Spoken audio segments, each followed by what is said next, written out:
salam sukacita. Keberhasilan, kesuksesan, kebangkitan dimulai dari hati. Hati seringkali tanpa sadar bisa dengan mudah menebal. Menebal karena apa? Karena lemak, karena kenyamanan, karena rutinitas. Bahkan bisa menebal karena racun. Saya bacakan satu ayat yang berkata tentang hati yang menebal. Mazmur 119 ayat 70 sampai 71. Hati mereka tebal seperti lemak. Tetapi aku, Tauratmu ialah kesukaanku. Bahwa aku tertindas itu baik bagiku. Supaya aku belajar ketetapanmu. Saudara Daud tahu betapa bahayanya hati yang menebal. Tanpa kita sadari seringkali hati kita bisa menebal karena lemak. Seorang teman saya tiba-tiba tubuhnya makin hari makin tidak enak. Bahkan dia merasakan panas dingin. Padahal tidak flu. Kemudian dia mulai merasakan mual dan mual.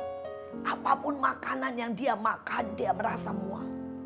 Dan kemudian pada waktu itu diabaikan dan dibiarkan. Dia mulai menguning, saudara. Sampai matanya, kuku-kukunya mulai menguning. Dan tiba-tiba sekali waktu dia pingsan. Dan orang sangat panik dibawa ke rumah sakit. Mereka berpikir dia kena hepatitis. Tapi pada waktu dokter cek semuanya tidak ada virus. Tidak ada hepatitis. Baik A, B, C tidak ada.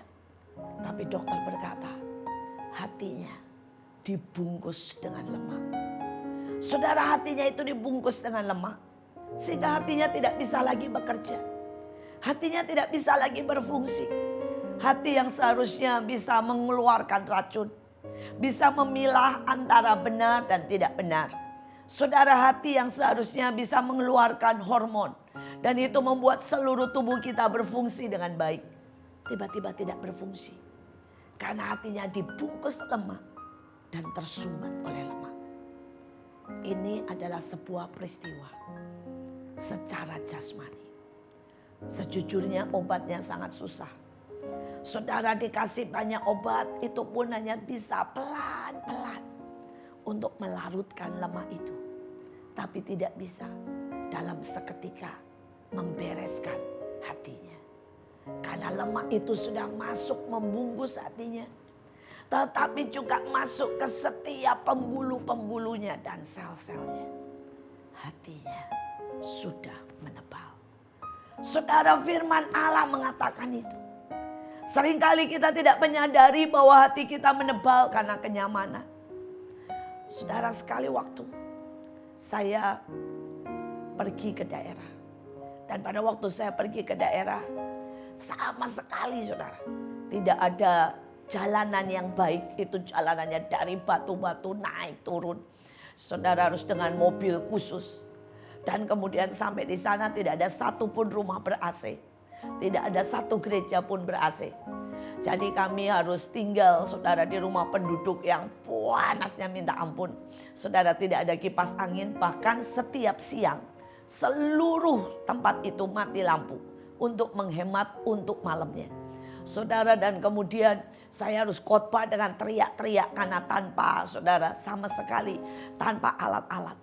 Dan pada waktu itu terjadi, saya berkata, Tuhan, kapan terakhir saya seperti ini? Mungkin sudah 6 tahun yang lalu. Dan hari itu sejujurnya tiba-tiba ada 2 perasaan yang sekaligus datang. Yang satu rasanya, aduh Tuhan, tidak tahan. Pengen sekali cepat keluar dari tempat itu. Pengen rasanya tidak keluar dari mobil yang ber-AC. Pengen rasanya berkata, aduh keluarkan saya dari tempat ini. Tapi yang satu lagi berkata, hatimu sudah terlalu nyaman. Hatimu sudah terbiasa dengan semua berkat Tuhan. Sehingga engkau sudah tidak lagi menyukai hal ini. Satu sisi saya bersyukur, hati saya melihat jiwa-jiwa masih menangis. Saya melihat jiwa-jiwa rasanya tidak tahan. Lihat mereka berkata, ayo Bu khotbah. Walaupun mereka susah sekali menangkap. Saya harus khotbah pelan-pelan karena bahasa kami berbeda. Saudara, dan rata-rata mereka tidak bisa berbahasa Indonesia dengan baik. Tapi pada waktu saya melihat itu, saya berkata, Tuhan, jangan sampai sekali waktu hati saya menebal. Dan saya tidak lagi menyukai tempat-tempat seperti ini. Tidak lagi menyukai turun ke bawah. Tidak lagi menyukai untuk mengerjakan hal-hal yang sangat tidak enak. Demi jiwa-jiwa. Demi puluhan orang-orang. Mungkin bahkan cuma satu orang yang harus diselamatkan. Saudara, hati kita tanpa kita sadari begitu mudah menebal. Di dalam pelayanan itu sering kali terjadi. Saya ingat sebuah kesaksian dari Bapak Bill Wilson. Saudara, dia berkata seringkali dia mulai melayani dari satu tempat ke satu tempat. Dan dia melayani, saudara, sangat banyak tempat yang besar, enak, dan dapat banyak fasilitas. Tapi dia berkata setiap kali dia selesai melayani di sana, dia akan kembali duduk di kursi yang jelek sekali. Kursi yang jebol adalah kursi yang pertama kali dia punya. Dan dia berkata, saya ada di sebuah gudang tua. Dan itu adalah tempat kos pertama kali.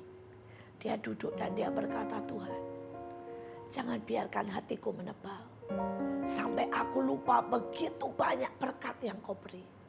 Sampai aku lupa dari mana aku diambil. Dan dia berkata sebulan sekali dia akan kembali menyetir bus karena itulah pelayanannya yang pertama. Untuk menjemput anak demi anak. Dan satu kali pada waktu dia sedang menjemput bus, ada satu anak perempuan kecil.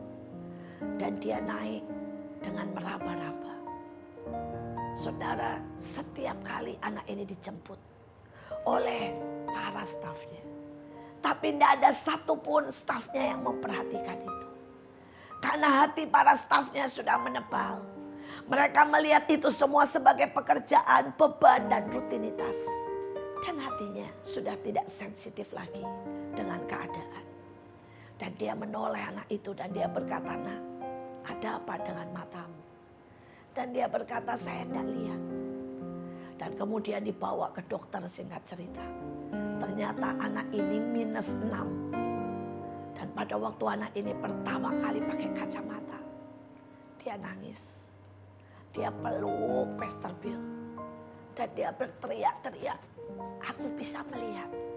Aku bisa sekolah lagi. Aku jadi bodoh karena aku tidak bisa melihat. Ini cuma soal kacamata murah. Yang sebenarnya sudah bisa ditolong pada waktu mungkin -2 atau -3. Tapi semua orang tidak memperhatikan. Karena hati ini sudah jadi tebal. Dan hari itu dia berkata, Tuhan, sampai kapanpun di pelayanan, jangan biarkan hatiku tebal. Sampai aku tidak bisa lihat orang-orang, kebutuhannya. Sampai aku tidak bisa menyentuh mereka. Sampai apapun yang orang buat, aku tidak kerasa apa-apa. Sampai aku tidak bisa lagi menangis di kebaktian karena hati kita menebal. Sampai kita tidak bisa lagi bersyukur buat semua berkat karena hati kita menebal. Sampai kita tidak bisa lihat Tuhan dan semua yang Tuhan buat karena hati kita menebal. Biar hari ini kita mau berkata, Tuhan lembutkan. Bongkar semua lemah. Daud berkata menyintai titahnya. Bahkan membiarkan dia ditindas. Itulah cara supaya hati kita tidak menebal. Jangan biarkan hatimu menebal. Karena itu awal kehancuran. Kalau kita mau bangkit, biarkan hati kita dikerjakan Tuhan. Mari kita berdoa. Kebangkitan harus mulai dari kami, Tuhan. Tuhan Yesus, Roh Kudus, Bapa, jangan sampai kebangkitan itu terjadi di luar dan hati kami menebal. Kami tidak bisa bersyukur. Kami tidak bisa menikmati pelayanan. Kami tidak bisa menyukai siapapun orang-orang di sekitar kami. Karena hati kami menebal. Tuhan, kapan terakhir kami benar-benar bersorak? Kapan kami terakhir menangis Tuhan untuk jiwa-jiwa? Kapan kami melihat hal-hal kecil dan kami sungguh menikmati? Tuhan, ampuni hati kami yang menebal. Bongkar hati kami. Kami mau menyintai firman dan didikan-Mu. Supaya hati kami tidak menebal. Kami mau dibangkitkan. Mulai dari kami. Biar ada kebangkitan yang besar. Biar ada kebangkitan atas hidup kami, keluarga kami, bangsa, bahkan seluruh dunia. Cabut Tuhan setiap lemah ini. Kenyamanan yang menipu kami. Sehingga hati kami menebal. Di dalam nama Yesus kami berdoa. Amin.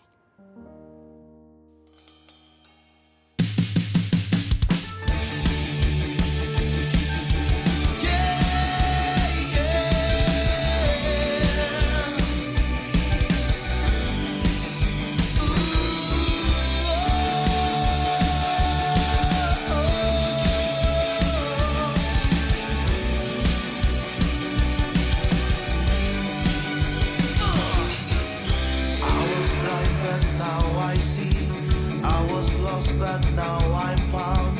My sin has been there.